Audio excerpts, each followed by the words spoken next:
हरे कृष्णा। आप सभी लोगों का स्वागत है आज के सत्र में। तो हम लोग पढ़ रहे हैं श्री कृष्ण लीला बुक। तो पहले हम मंगलाचरण से आरंभ करेंगे। सभी हाथ जोड़ के प्रार्थना कर सकते हैं, और जिनको लर्न हो चुकी है या आप देख कर भी पढ़ना चाहें स्क्रीन पर साथ साथ, तो आप लोग भी पढ़ सकते हैं। ओम अज्ञानतिमिरान्धस्य ज्ञानाञ्जनशलाकया चक्षुरुन्मिलितं येन तस्मै श्रीगुरुवे नमः। श्रीचैतन्यमनोभीष्टं स्थापितं येन भूतले स्वयं रूपः कदा मह्यं ददाति स्वपदान्तिकम्। वन्देऽहं श्रीगुरुः श्रीयुतपदकमलं श्रीगुरुन् वैष्णवांश्च श्रीरूपं साग्रजातं सहगण रघुनाथान्वितं तं सजीवम् साद्वैतं सावधूतं परिजन सहितं कृष्ण चैतन्य देवं श्री राधा कृष्ण पादान् सहगण ललिता श्री विशाखान्वितांश्च। नमः ओम विष्णुपादाय कृष्ण प्रेष्ठाय भूतले श्रीमते भक्ति वेदांत स्वामिनिति नामिने। नमस्ते सारस्वते देवे गौरवाणी प्रचारिणे निर्विशेष शून्यवादी पाश्चात्य देश तारिणे। नमो महावदन्याय कृष्ण प्रेम प्रदायते कृष्णाय कृष्ण चैतन्य नामने गोट्विषे नमः। हे कृष्ण करुणा सिंधो दीनबंधो जगतपते गोपेश गोपिका कांत श्री राधा कांत नमोस्तुते। तप्त कांचन गौरांगी श्री राधे वृंदावनेश्वरी वृषभानुसुते देवी प्रणमामि हरिप्रिये। वाञ्छाकल्पतरुभ्यश्च कृपा सिन्धुभ्येव च पतितानां पावनेभ्यो वैष्णवेभ्यो नमो नमः।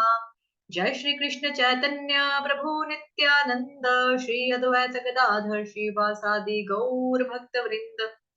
हरे कृष्ण कृष्ण कृष्ण हरे हरे, हरे राम राम राम हरे हरे।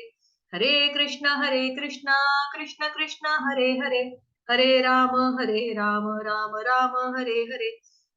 हरे कृष्ण कृष्ण कृष्ण हरे हरे, हरे राम राम राम हरे हरे। हरे कृष्णा। क्या आप लोग पीडीएफ फाइल देख सकते हैं स्क्रीन पे? जी जी माता जी दिख रही। ठीक है माता जी। हरे कृष्णा। तो आप सभी लोगों का स्वागत है आज के सत्र में। तो हम पढ़ रहे हैं श्री कृष्ण लीला बुक। तो कल जो था हमने पढ़ा था कि पूतना के वध के बारे में, है ना? तो यहाँ से पढ़ना है आज हमने निस्संदेह से। लेकिन थोड़ा सा इस पे डिस्कस कर लेते हैं पीछे जो हमने पढ़ा है कि यदि पूजा करने वाले को इतना लाभ हो सकता है तो फिर मनुष्य को चाहिए कि केवल कृष्ण का ही पूजा करे। यद्यपि पूतना दुष्ट आत्मा थी, किंतु उसे भगवान ने भगवान की माता के सम्मान उच्च पद प्राप्त हुआ। तो इससे पहले हमने पीछे ये भी पढ़ा था कि लोग कहते हैं कि जैसे ये लिखा है, इसलिए भक्तगण प्रार्थना करते हैं कि यदि पूतना जैसी शत्रुनी केवल दूध पिला करके इतना लाभ प्राप्त कर सकती है, तो फिर प्यार तथा स्नेह से कृष्ण की पूजा से प्राप्त होने वाले लाभ का अनुमान भला कैसे कोई लगा सकता है। तो यहाँ पे थोड़ा सा ध्यान देने वाली बात ये भी है कि हम इसको उल्टा ना ले लें कि पूतना जो थी भगवान की शत्रु थी, हम जो है भगवान जी के भक्त हैं सेवक हैं, तो हम हमें भी स्वर्ग मिलेगा या हमें भी पूतना के जैसा मिल जाएगा। क्योंकि देखो पूतना जो थी वो फिर भी भगवान की भक्त थी, भले ही उसने नेगेटिव में किया, लेकिन कंस जो है और जो पूतना है ये लोग हमेशा ये सोचते रहते थे कृष्ण का वध कैसे करें। इनकी चेतना में हमेशा कृष्ण रहते थे। तो जब कोई कंपेयर करता है कि हम जो है उनसे अच्छे हैं, वो जो है हमसे बेटर नहीं थे, हम उनसे बेटर हैं, बट हमें ये देखना चाहिए कि क्या हमारी चेतना में हमेशा कृष्ण रहते हैं। तो जैसा कि हमने पढ़ा था कि जो कंस है, कंस उठता था, खाता था, बैठता था, सोता था, चलता था, जो कुछ भी इन शॉर्ट वो करता था, उसकी चेतना में हमेशा हर वक्त कृष्ण ही होते थे। पर हम लोगों का वैसा नहीं रहता। हम लोगों की चेतना में कृष्ण कब होते हैं? जब हम हरे कृष्ण महामंत्र का जाप करते हैं तब हो जाते हैं। जब हमें लगता है कि हाँ हम भगवान जी को भोग लगाने जा रहे हैं, तब हमको लगता है कि हाँ कृष्ण, हम तब हमारी चेतना थोड़ी सी कृष्ण में ही हो जाती है। जब हम क्लास में आते हैं, लेक्चर सुनते हैं या बुक रीडिंग करते हैं, पढ़ते हैं खुद से या श्रवण करते हैं, तब हमें लगता है। लेकिन उसके बाद जैसे ही ये बंद होता है, फिर उसके बाद हम अपनी दीन दुनिया में लग जाते हैं। बट उन लोगों का वैसा नहीं था। भले ही वो दैत्य हैं, राक्षस हैं, लेकिन वो राक्षस होते हुए भी जैसे कंस था और पूतना थी, इन लोगों का वैसा नहीं था कि मतलब सामने अगर कृष्ण भगवान नजर आ गए तो अच्छा मुझे इसको मारना है, तब तब दिमाग में आया, अदरवाइज तो भूले हुए थे जी, हमें तो क्या फर्क पड़ता है ना। कृष्ण भगवान के पैदा होने से पहले से ही जो कंस है वो मारना चाहता है, और वो चेतना उसकी क्या, मैं देवकी के 8वें पुत्र को कैसे मारूंगा, मैं देवकी के 8वें पुत्र को कैसे मारूंगा। जब वो पैदा हो गया, नाम पता, अच्छा कृष्ण कृष्ण कृष्ण कृष्ण, तो 24 घंटे उनके दिमाग में, दिल में यही सब चीजें चलती रहती थी। खाना पीना, उठना बैठना, सोना, चलना फिरना, सपने में भी उनको यही सब चीजें दिखती थी कि क्या होगा, कैसे करूंगा। तो चेतना जो बेसिकली है वो कृष्ण वाली थी। ठीक है। उन्होंने कम से कम बहुत ज्यादा अच्छी भक्ति की है हमसे, जो उनको भगवान जी का साक्षात दर्शन प्राप्त हुआ। भगवान जी उनकी गोद में लेट गए, है ना, पूतना की गोद में लेट गए, भगवान जी को उन्होंने देखते हुए अपने प्राण त्यागे। तो ये एक भक्त के नसीब में होता है। तो भगवान जी कहते हैं ना कि भगवान का जो नाम होता है, चाहे आप जिस मर्जी वे में लो, उसका फल जो होता है वो जरूर मिलता है। तो वो ये फल है। ठीक। आई होप क्लियर हो गया आपको। यहां से कोई रीड करना चाहता है तो हैंड रेस कर सकता है। कोई पढ़ना चाहता है, निस्संदेह से पढ़ना आज हमने। हरे कृष्णा, कोई पढ़ना चाहता है आप में से, या मैं शुरू करूं? ओके। बाद में आप में से कोई हाथ अगर खड़ा करेगा या मैसेज कर देना, मैं अनम्यूट कर दूंगी आपको, आप पढ़ सकते हैं। ठीक है। निस्संदेह जिन समस्त गोपियों तथा ग्वालों के एवं गायों ने वृंदावन में अत्यंत प्रेम तथा स्नेह से कृष्ण की सेवा की, वे सब इस भौतिक संसार की दयनीय दशा से मुक्त हो गए। जब समस्त वृंदावन वासियों की नाकों में पूतना के जलने से उत्पन्न धुएं की सुगंधी आई, तो वे एक दूसरे से पूछने लगे, ये सुगंधी कहाँ से आ रही है। और बातचीत के दौरान उन्हें यह ज्ञात हुआ कि यह सुगंध पूतना के जलने से उठे धुएं की है। कृष्ण उन्हें प्राणों से प्रिय थे, और जैसे ही उन्होंने सुना कि कृष्ण द्वारा पूतना का वध हुआ है, तो सबने प्रेमवश उस बालक को आशीष दिया। पूतना के जल जाने के पश्चात नंद महाराज घर गए और तुरंत ही बच्चे को गोद में उठाकर उसका सिर चूमा। इस प्रकार वे परम संतुष्ट हुए कि उनका नन्हा सा बालक इस महान विपदा से बच गया। श्री सुखदेव गोस्वामी उन समस्त व्यक्तियों को आशीर्वाद देते हैं जो कृष्ण द्वारा पूतना वध के इस वृतांत को सुनते हैं, क्योंकि उन्हें निश्चय ही गोविंद के वरदान की प्राप्ति होगी। इस प्रकार लीला पुरुषोत्तम भगवान श्री कृष्ण के अंतर्गत पूतना वध नामक छठे अध्याय का भक्ति वेदांत तात्पर्य पूर्ण हुआ। श्रीला प्रभुपाद की जय।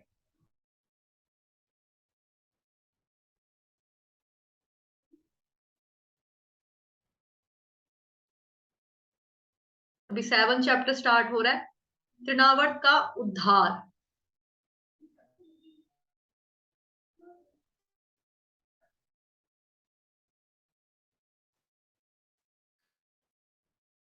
भगवान श्री कृष्ण सदैव, कोई पढ़ना चाहता है? अभी अभी कुछ लोग न्यू आए हैं, न्यू जुड़े हैं, उनमें से कोई रीड करना चाहता है? कोई प्रभु जी या कोई माता जी?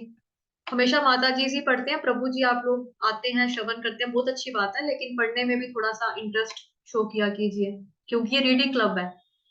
ठीक है ना, तो पढ़ना जरूरी है। अगर लगता है आपको कि हमारी रीडिंग अच्छी नहीं है, हम अच्छे से नहीं पढ़ पाएंगे, हम अटकते हैं, तो that's okay, it's okay. Reading की हैबिट डेवलप करने के लिए ही हमने ये शुरू किया है। ठीक। तो आप बिना किसी हेजिटेशन के पढ़ना चाहें तो पढ़ सकते हैं, आप बीच में मैसेज कर सकते हैं कोई भी। ठीक है। भगवान श्री कृष्ण सदैव ही षड ऐश्वर्यों से ओत प्रोत रहते हैं। तो हम श्रीमद् भगवत गीता में भी पढ़ चुके हैं बहुत बार कि भगवान जी के षड यानी कि 6 ऐश्वर्य हैं। उसमें क्या क्या है? ये है पूर्ण धन, पूर्ण बल, पूर्ण यश, पूर्ण सौंदर्य, पूर्ण ज्ञान और पूर्ण वैराग्य। मतलब अनलिमिटेड में है ये सब हमारे पास है। धन होता है, थोड़ा लिमिट फॉर्म में होता है। शक्ति होती है, थोड़ी लिमिट में होती है। बच्चा है तो उसके ऊपर, उसमें अपने हिसाब से ताकत होगी। कोई जवान होगा, उसमें अपने हिसाब से होगी। बूढ़े होते होते ताकत कम हो जाती है, जैसे दारा सिंह है ना, खली है। जब एज होगी तो कम हो गए, मर भी गए जैसे। ठीक। यश फेमस होता है हर कोई, लेकिन भगवान जी इतने फेमस है कि जो लोग भगवान जी में आस्था नहीं रखते, भगवान उनके बीच में भी फेमस है। नास्तिकों के बीच में भी भगवान फेमस है। कृष्ण माखन चोर है, ये है वो है, उनको पता है कि कृष्ण कौन है। ज्ञान, ज्ञान की बात करें तो भगवान जी से सारा ज्ञान आता है। आदि गुरु जो है वो भगवान कृष्ण खुद है, क्योंकि उन्होंने भगवत गीता का ज्ञान दिया है। ठीक। सौंदर्य, क्योंकि कृष्ण नाम का अर्थ ही क्या होता है, सर्वाकर्षक, तो सौंदर्य, भगवान सबसे सुंदर है। वैराग्य, वैराग्य की अगर बात करें तो जैसे श्री रामचंद्र, उनको नेक्स्ट डे जो था वो राजा बनना था, लेकिन उनको अर्ली मॉर्निंग मतलब 2:30 3:30 बजे के साथ सुबह के ऐसे बता दिया कि आपको जाना होगा जंगल में, मतलब वनवास में। तो राम भगवान ने एक बार भी नहीं पूछा मैं क्यों जाऊं, मैं घर का बड़ा लड़का हूं, मैं तो अभी राजा बनने वाला हूँ कुछ घंटों के बाद, जब सुबह होगी तो आपने मेरे को क्यों ऐसे भेज रहे हो, मैं नहीं जाऊंगा। उन्होंने कभी बोला नहीं, उन्होंने बोला जो आज्ञा माता। वैराग्य, एक बार भी नहीं देखा कि मेरा राजपाट है, मैं राजा बनूंगा और मैं राजपाट छोड़ के जाऊं, नहीं सोचा। कृष्ण भगवान जो हैं, भगवान होते हुए भी वो अर्जुन का रथ हाँक रहे हैं। ठीक है।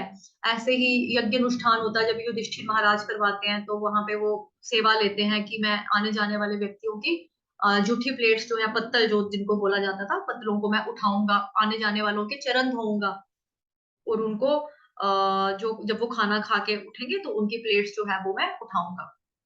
तो ये वैराग्य है। ठीक। भगवान विभिन्न पूर्ण शाश्वत अवतारी रूपों में प्रकट होते हैं।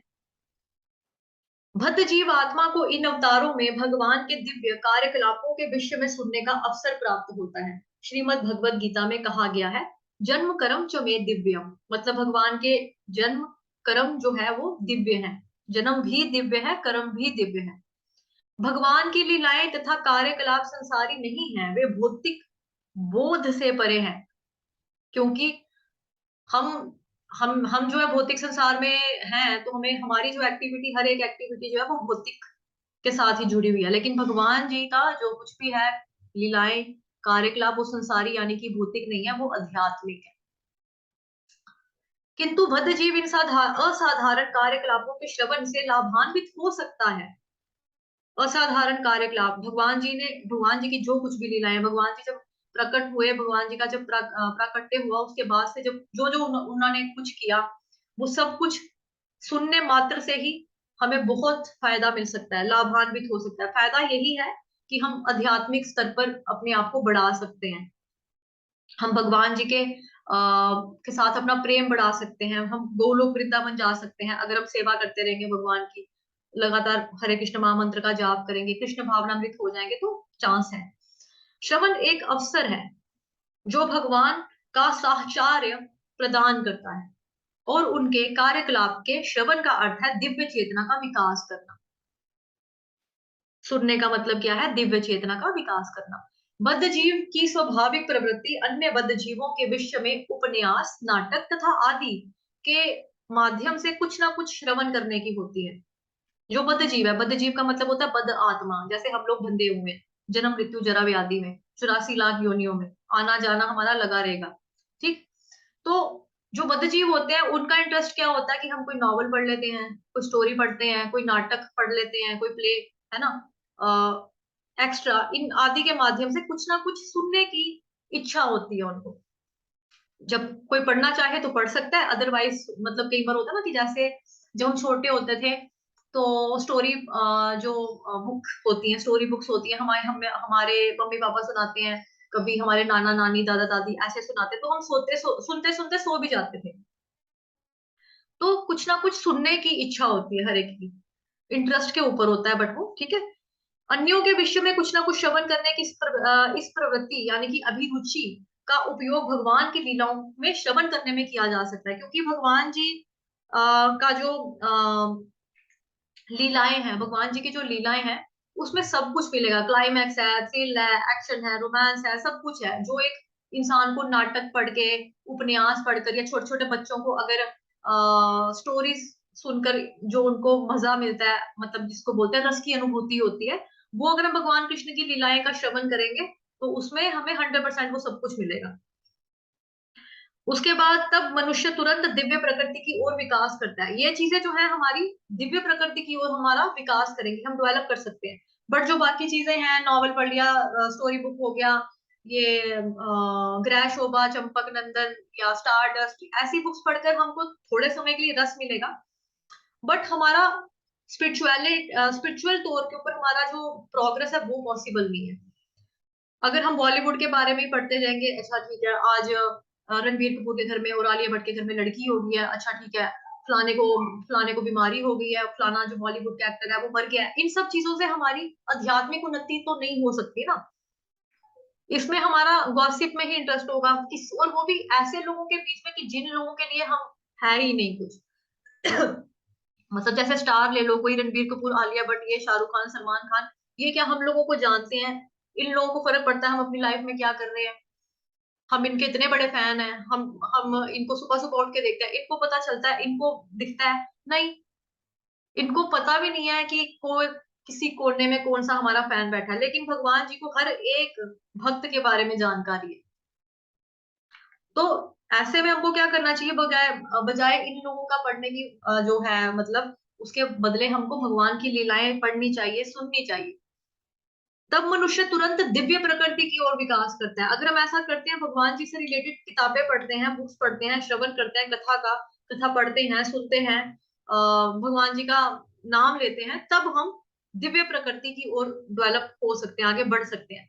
कृष्ण की लीलाएं ना केवल सुंदर है, अपितु वे मन को मोहने वाली हैं। क्योंकि कृष्ण की लीलाएं जो होती है वो सुंदर होती है। आपने ध्यान दिया होगा, परसों 2-3 दिन पहले एक माता जी पढ़ रहे थे और मैं एक्सप्लेन करना चाहती थी, मैंने 2-3 बारी उनको बोला, माता जी हरे कृष्णा माता जी, लेकिन सुना ही नहीं उन्होंने। क्यों? क्योंकि वो लीला पढ़ रहे थे, कथा पढ़ रहे थे, और उनको इतना आनंद आ रहा था कि उनको मन होता आगे क्या है, आगे क्या है, आगे क्या लिखा है, अब मैं आगे भी पढ़ लूं, अब मैं आगे भी पढ़ लूं। तो लीलाएं केवल सुंदर ही नहीं होती, अपितु वो मन को मोहने वाली होती है। तो कृष्ण भगवान को मनोहर भी कहते हैं, मन को हरने वाले, मन को मोहने वाले। ठीक है। यदि कोई भगवान की लीलाओं के श्रवण का लाभ उठाता है तो प्रकृति की दीर्घकालीन संगति के कारण मन में संचित होने वाली कल्मश धूलि को तुरंत ही धोया जा सकता है। भगवान श्री चैतन्य ने भी उपदेश दिया है कि भगवान श्री कृष्ण के दिव्य नाम के श्रवण मात्र से ही मनुष्य अपने मन के सारे भौतिक कल्मश धो सकता है।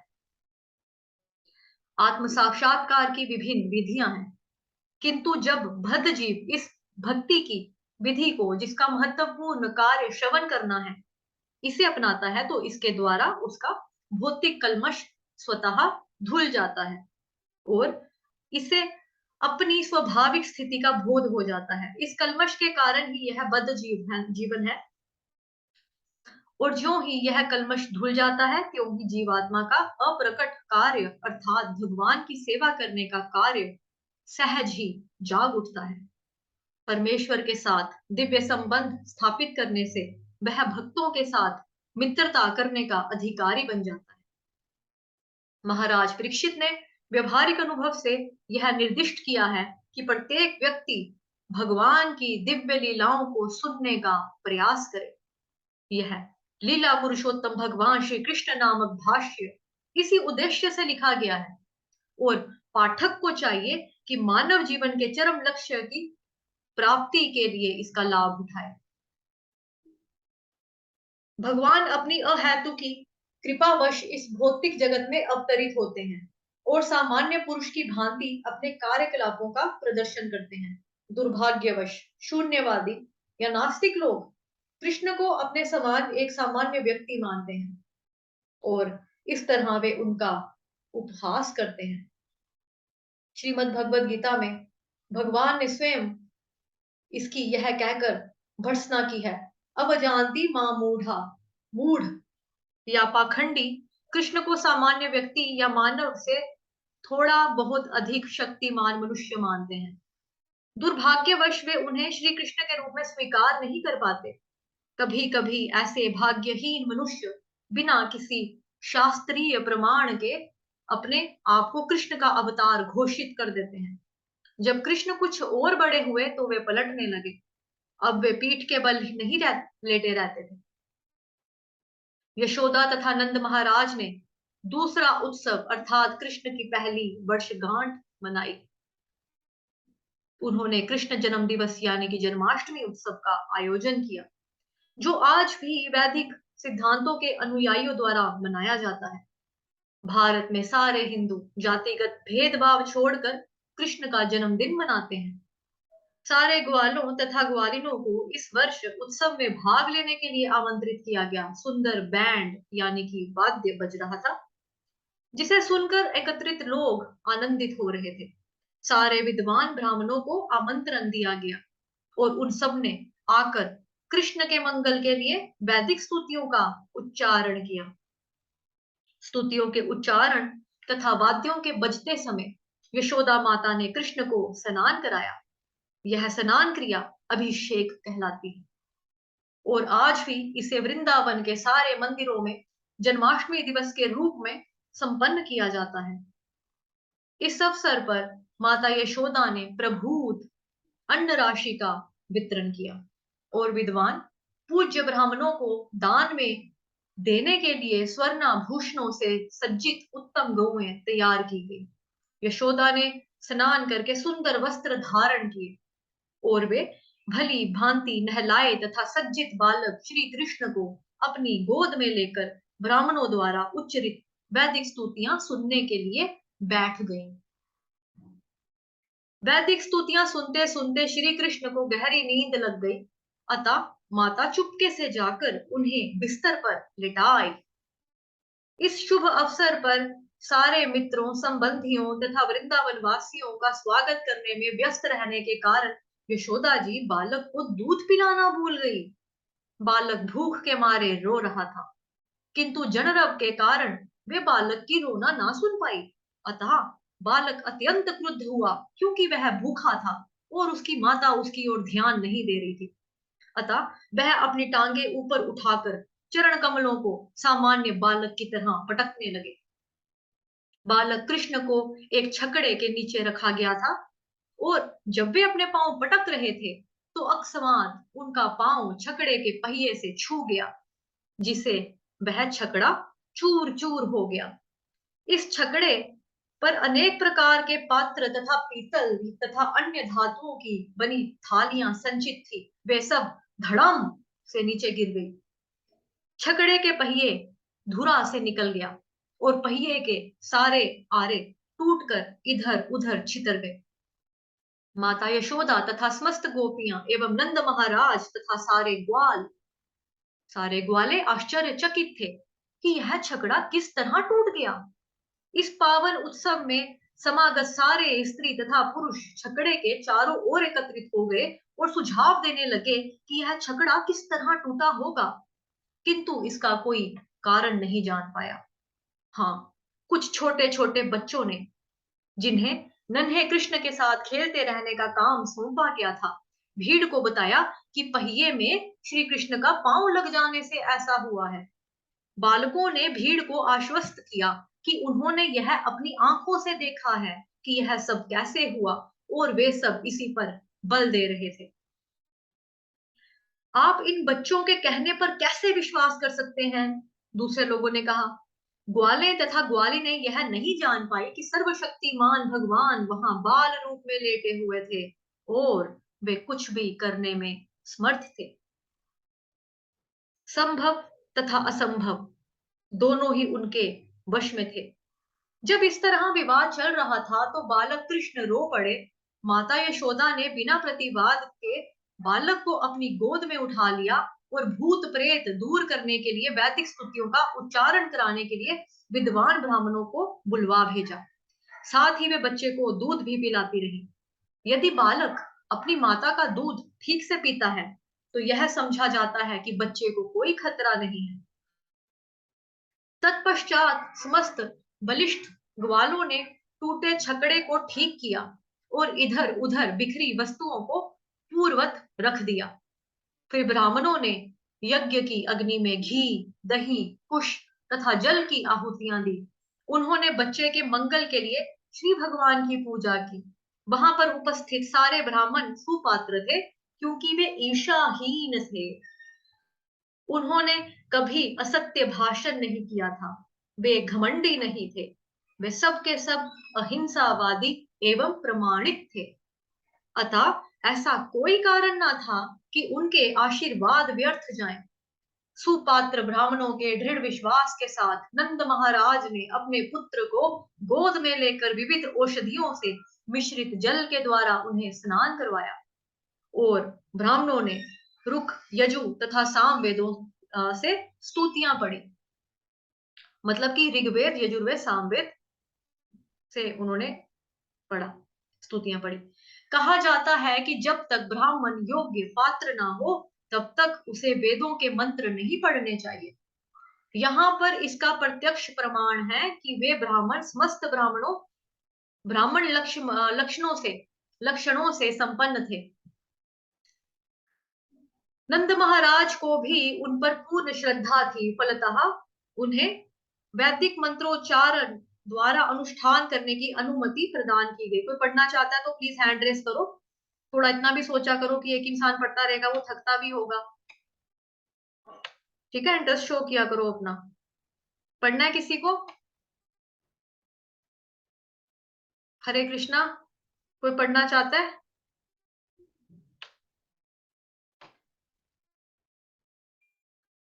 अश्वनी प्रभु जी ने हैंड रेस किया है। हरे कृष्णा पढ़ सकती हैं। यस, कहा जाता है कि जब तक ब्राह्मण योग्य पात्र न हो तब तक उसे वेदों के मंत्र नहीं पढ़ने चाहिए।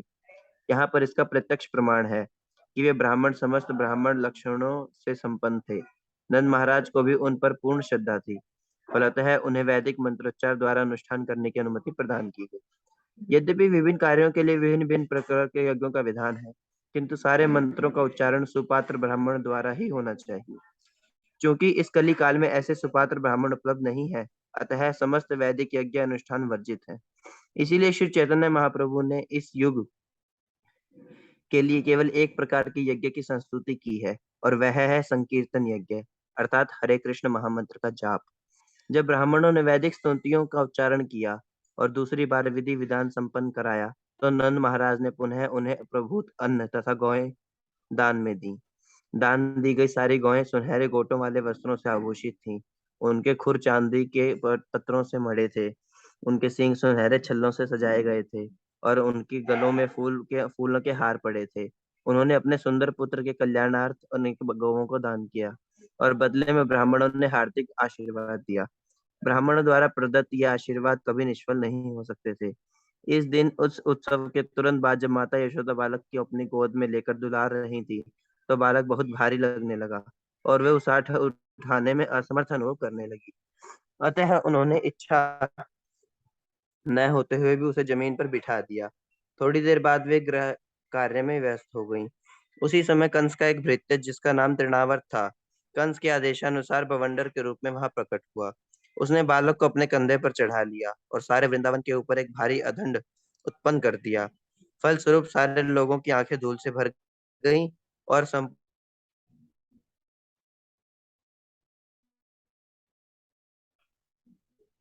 हरे कृष्णा, शायद डिस्कनेक्ट हुआ प्रभु जी, आपकी आवाज नहीं आ रही। हरे कृष्णा, मेरी आवाज आ रही है आप लोगों को? जी जी माता जी, आपकी आवाज आ रही है। अश्विनी प्रभु जी आप हैं?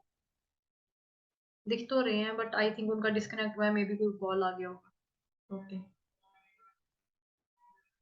फलस्वरूप सारे लोगों की आंखें धूल से भर गई और संपूर्ण वृंदावन क्षेत्र इतने गहन अंधकार से पूर्ण हो गया यस, कि जी प्रभु हरे जी। कृष्ण माता जी। हरे कृष्ण प्रभु जी। वे यहाँ से पढ़ना है कि कोई किसी को देख नहीं सकता था।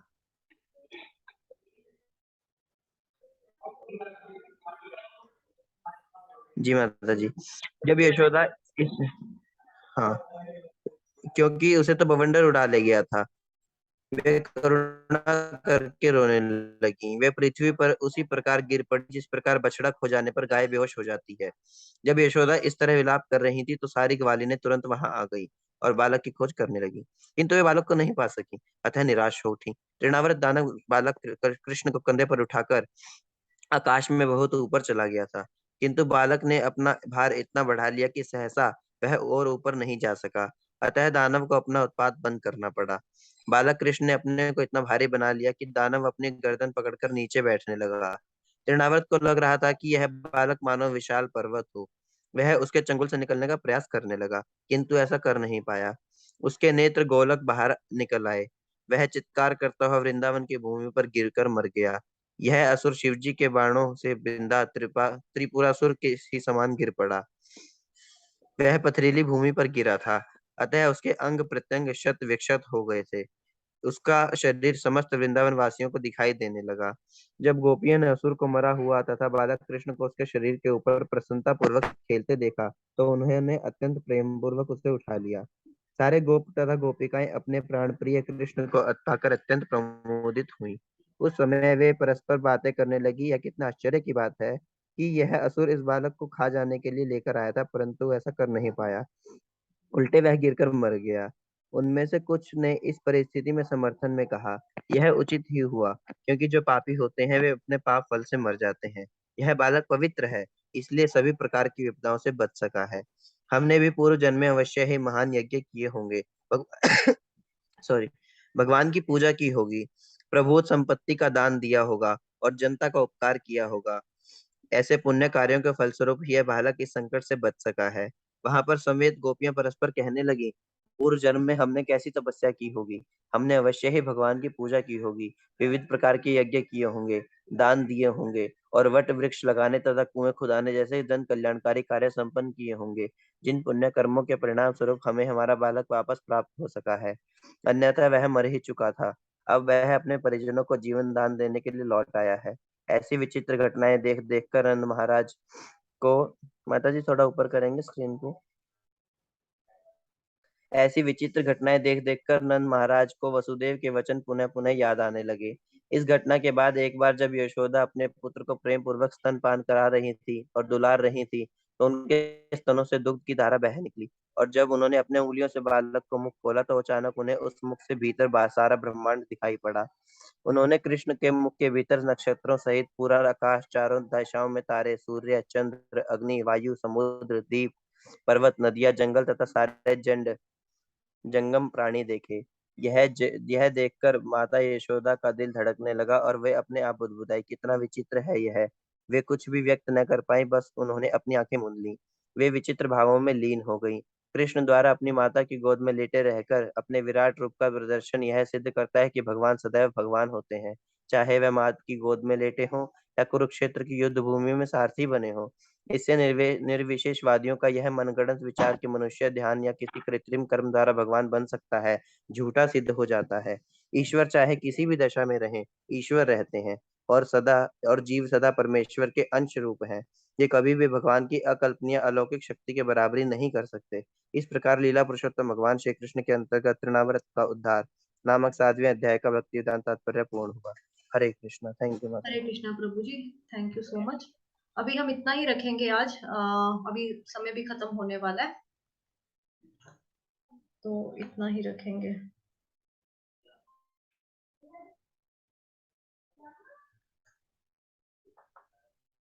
अभी हमने इसमें से जो यहाँ पे श्लोक था वो इम्पोर्टेंट था, थोड़ा उसके ऊपर डिस्कस कर लेते हैं, क्योंकि 3 मिनट तो बचे हुए हैं अभी हमारे पास, 3-4 मिनट पड़े हैं। यहाँ पे एक श्लोक था, प्रभु जी आपने यहाँ से पढ़ा था, इस पेज से पढ़ा था ना? यस माता जी। उससे पहले मैंने पढ़ा था, वहां एक श्लोक आया था ना, अब जानती माँ मूढ़ा, कहाँ पे था?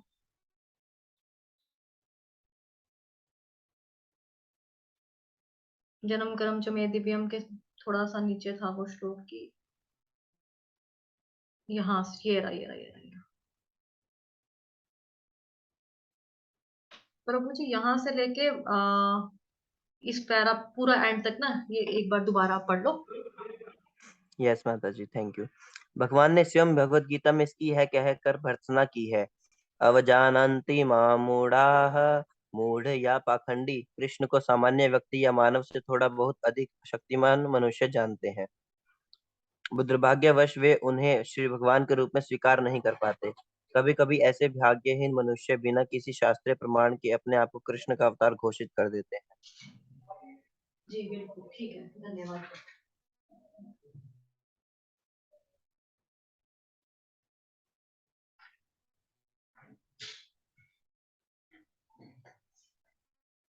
तो ये जो श्लोक है ये 14th चैप्टर का है, जिसका नाम है परम गुह्य ज्ञान। अब जानती माँ मूढ़ा, इसका मतलब होता है कि मूर्ख मेरा उपहास करते हैं। मानुषीम तनुमाश्रितम, जब मैं मनुष्य रूप में अवतरित होता हूँ तो। परम भाव मजानंतो, वो मेरे दिव्य स्वभाव को नहीं जानते। मम भूत महेश्वरम, परम ईश्वर तथा सभी वस्तुओं के स्वामी के रूप में। तो उसका मतलब ये है कि अब जानती माम मूढ़ा, जो लोग सोचते हैं कि जैसे हम पैदा हुए हैं वैसे भगवान पैदा हुए हैं, हाँ बस उनके कार्यकलाप हमसे थोड़ा सा एक्स्ट्रा है, थोड़े ज्यादा अच्छे थे, पॉपुलर ज्यादा थे, तो हाँ उनका है, बट हमारा ऐसे ही है। तो भगवान कह रहे हैं बेसिकली वो मूर्ख हैं जो मेरा मजाक उड़ाते हैं, मेरा उपहास करते हैं।